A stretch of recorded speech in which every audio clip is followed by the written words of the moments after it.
အမရဲ့တဲ့ခလေးငိုရာရဲ့လန့်တာရဲ့ကိုခွဲပြီးပြောပြပေးပါတဲ့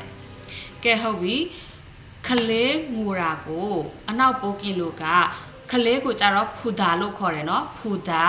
ငိုရာကိုကြတော့ဟန်ခလေးငိုတယ်ဆိုရင်ဖူတာဟန်ဖူတာဟန်နော်ခလေးငိုတယ်တကယ်လို့ခလေးလန့်တာဆိုလို့ရှိရင်တော့ခလေးကိုဖူတာနော်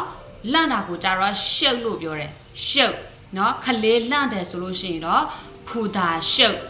ဖူတာရှုပ်ခလေးငိုတယ်ဆိုရင်ဖူတာဟန်ဖူတာဟန်နော်ခလေးလန့်တာကိုကြတော့အနောက်ပိုးကင်လို့ကရှုပ်လို့ပြောတယ်နော်ရှုပ်လို့ပြောတယ်ဆိုတော့ခလေးလန့်တယ်ဆိုရင်ဖူတာရှုပ်ဖူတာရှုပ်ခလေးငိုတယ်ဖူတာဟန်